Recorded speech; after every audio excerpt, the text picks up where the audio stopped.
What did you guys do on Sunday? Did you go for a leisurely bank holiday walk, or did you watch Trevor Phillips's feeble attempt at being a journalist? Let's have a look at Phillips interrogate Polanski on the retweet he did on the Golders Green attack that took place last week. You retweeted this message about the behaviour of a group of Metropolitan Police officers when they had probably just saved several lives, including, by the way, the life of Essa Suleiman, who's since been arrested and charged with attempted murder because the armed police were on the way, and had he not been subdued, who knows what would have happened. What on earth was going through your head when you retweeted that? I know you've apologised, but how did you get to that place? I think you can both recognise the bravery of officers who run towards incidents that most of us, including myself, would certainly want to run away from, and find the appropriate forum to say that no one, especially the police, should be above scrutiny. Reason why I've apologised is I accept that wasn't the appropriate forum.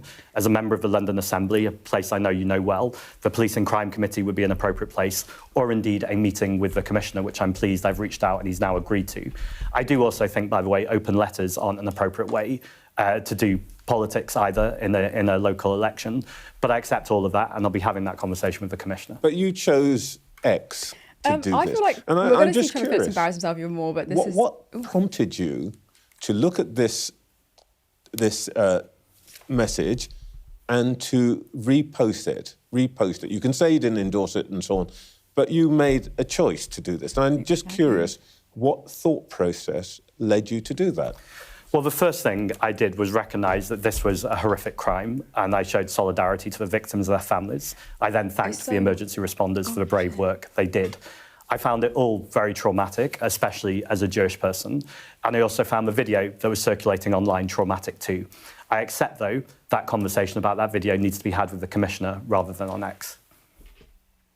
You made a mistake, presumably, because you were traumatised then. Well, you generally apologise when you make mistakes for putting that in the wrong forum. It should be something I take directly to the Commissioner, and I accept that. What an embarrassing interview conducted by Phillips, by the way. It felt like he was asking the same question over and over, trying to insinuate the same thing over and over. And just like this, again, feeble attempt to make the interview not about the things that actually it should be about: anti-Semitism, not about Gaza, not about police accountability, not about Jewish safety, but about whether Zack Polanski could be made to trip up at some point in that.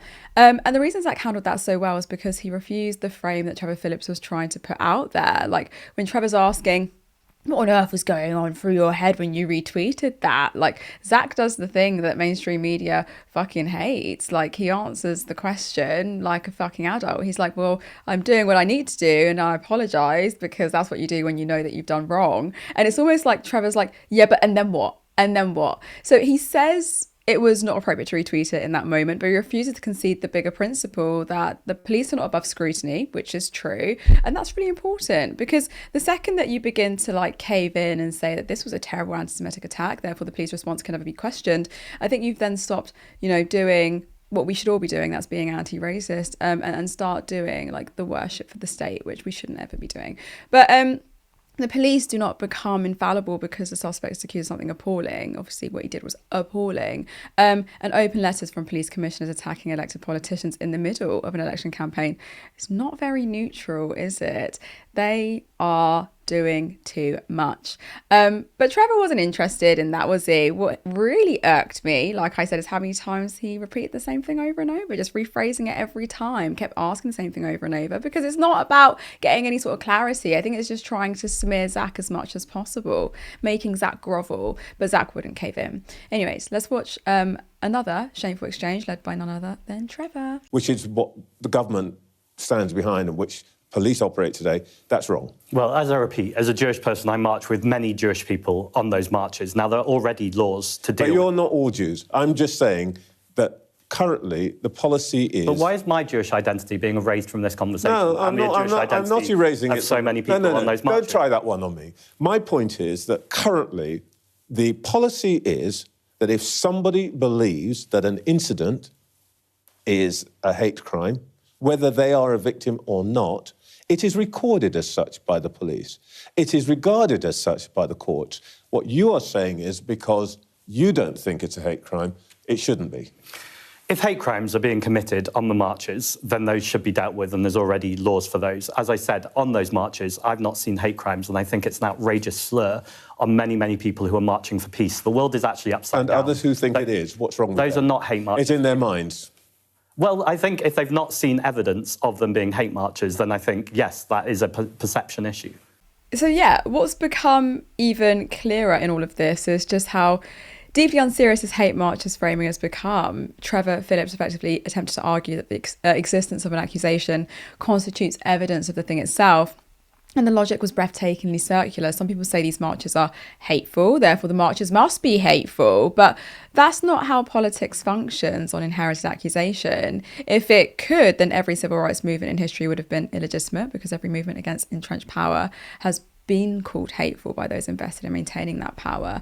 But I think what Zack articulated really well, and what made Trevor seemingly uncomfortable, is that Jewish identity is not politically monolithic. Like, he literally says, hey, why is my Jewish identity being erased from this conversation?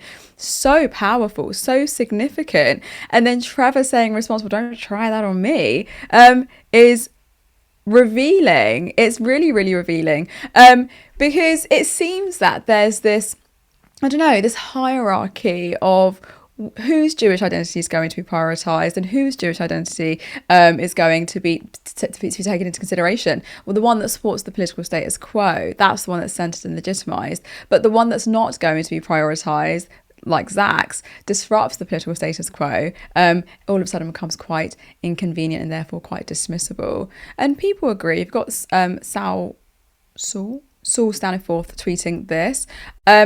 Trevor Phillips tries to argue that because some people say the pro-Palestinian marches are hate marches, they are. Zack Polanski's spot on.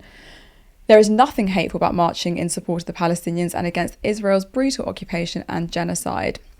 What Zack then does very powerfully is shift the conversation from these accusations of anti-Semitism into actual lived experience. And in doing so, he exposes the profound hypocrisy at the centre of this conversation. Anti-Semitism and Jewish safety is not some abstract concept for me. In fact, in the last 6 weeks alone, 2 people have actually been arrested in relation to anti-Semitic actions towards me. And yesterday, the Times newspaper published a vile anti-Semitic cartoon, which we've asked them to apologise for. Now, I don't believe that we make Jewish safety any better by escalating tensions. I think it's really important we recognise how scary it is at the moment for so many communities. We saw 3 people stabbed this week on Wednesday, 1 Muslim man and 2 Jewish men. And I think it's important that we all work as leaders to de-escalate tensions, to bring communities together, recognise the work of interfaith groups and also non-faith groups as well. So, like, what Zack is doing is that he's making sure that people are confronting something that is uncomfortable. The fact that anti-Semitism is not only real, of course it's real, but it's being directed at him. And yet the people most loudly claiming to care about anti-Semitism seem so strikingly unbothered by that. And again, like I said earlier, this reveals something so ugly but undeniably true. There's a hierarchy not just of Jewish voices but of anti-Semitism itself. Anti-Semitism directed at establishment-approved Jewish people is treated as a crisis of civilization, but anti-Semitism directed at Jews who challenge power, challenge Israel, or challenge mainstream media and elite consensus is often minimised, ignored, or reframed. And that seems pretty convenient. Then we had this panel interaction. Let's have a look. It's too much to say that Zack Polanski is inciting hatred and anti-Semitism. He's not doing that. He's seeking to find a way where he can be an agent for peace, in my opinion. But he's not inciting any hatred against Jews. I've never seen him do that, and he didn't do that in this interview. Peace? If you accuse people Because he believes in peace, and he believes that the Israeli state has committed mass murder in Gaza and is facilitating the murder of hundreds of people on the West Bank. But it's a lie. I believe that's true as well. But it's a lie. It isn't a lie. That's so wild, that whole exchange. So wild. One of the panelists attempted to argue that it's a lie to say Israel's committing mass murder in Gaza. And from there, the implication is obvious that if Zack Polanski objects to that framing, he must somehow be participating in anti-Semitism.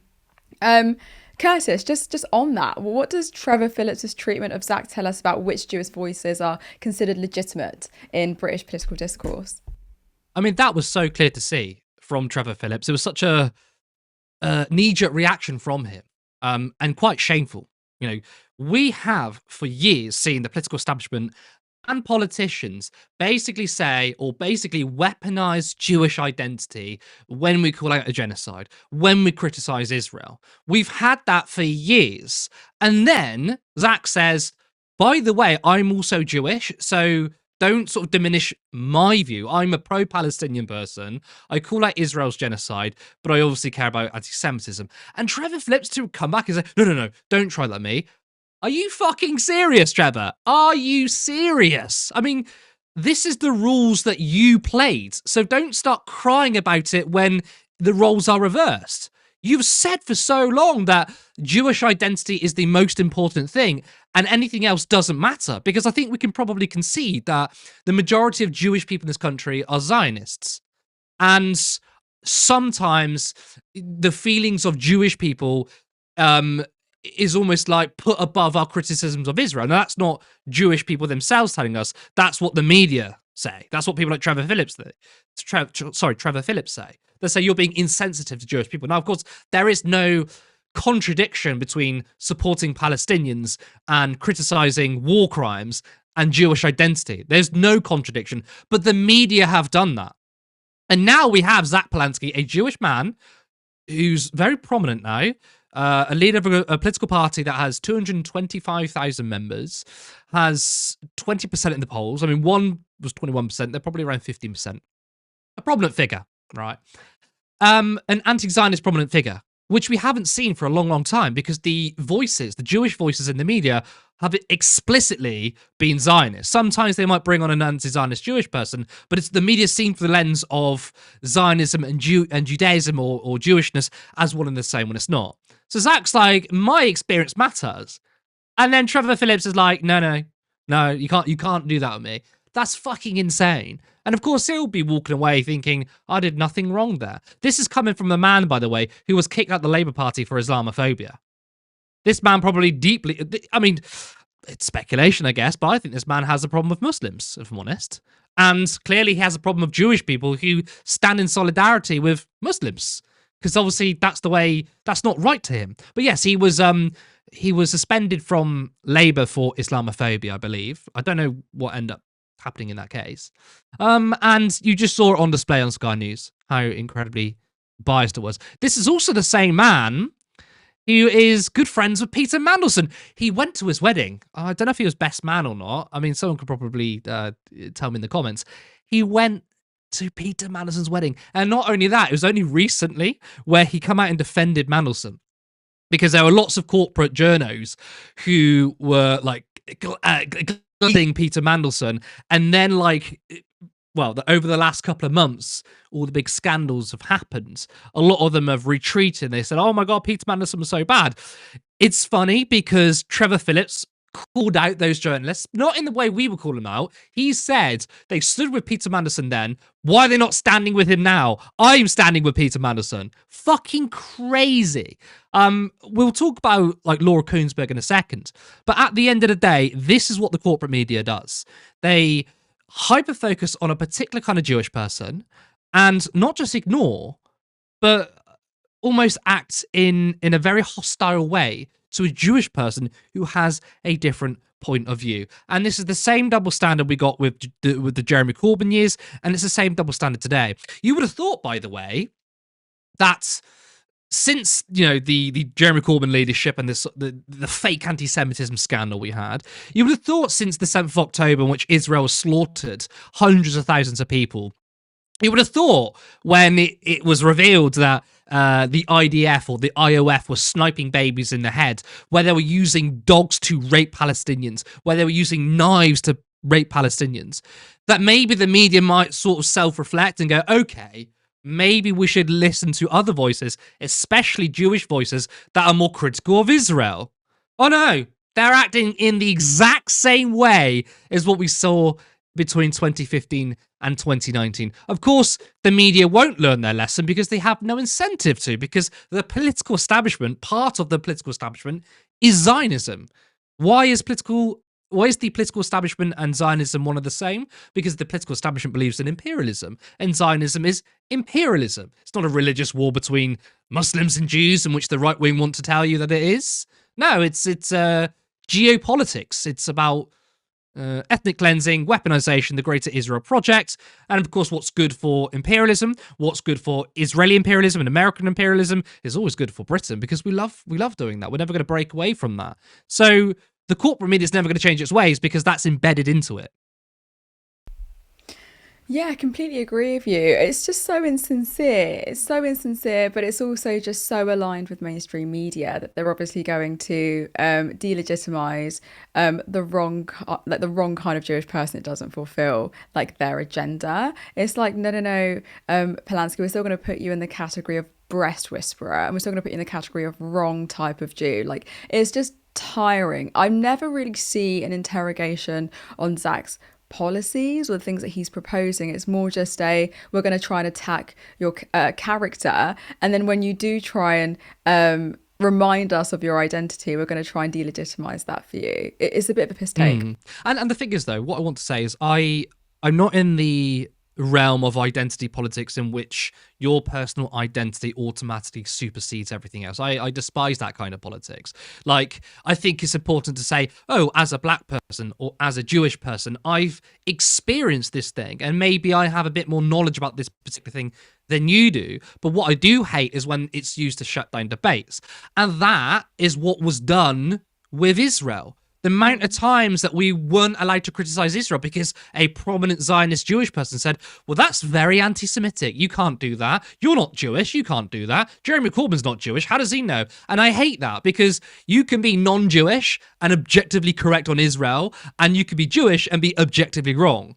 And the objectively correct position on Israel is it's an apartheid state, it's an ethno-nationalist state, and it's committing a genocide. Doesn't matter if you're Jewish or not. Those are the facts. So Zack Polanski sort of throwing that back in the face of Trevor Phillips is kind of what we saw. It's a microcosm of what the entire political establishment did to the rest of us, and said, you don't get to say anything about this because these prominent Jewish people said you can't. The Board of Deputies said that, as if the Board of Deputies are some kind of authority group. I mean, they're used as an authority group, but they're not, because they only represent Zionism. They don't represent Jews, by the way, right? Jewish people are not a monolith, and Zack Polanski said this. Jewish people have lots of different views. So do black people. So do white people, right? And to say that I represent the Jewish community, don't listen to that BS. But that's what the Board of Deputies do. And Jewish Voice for Labour, or not JVL, it's Jewish Labour Movement, for example. But all they are mouthpieces for Zionism. Yet, if the Board of Deputies criticise you, maybe you're problematic. It's BS. So, of course, Zack Polanski throws that back into Trevor Phillips' face and says, well, playing by these rules, I'm Jewish, don't diminish my identity. And his response is, don't play that with me. That on me. Are you fucking serious? Are you fucking... Get fucked. You're part of the circus that enable that kind of conversation and enable that kind of behaviour. And now you want to say it now? Now? Get fucked, Trevor.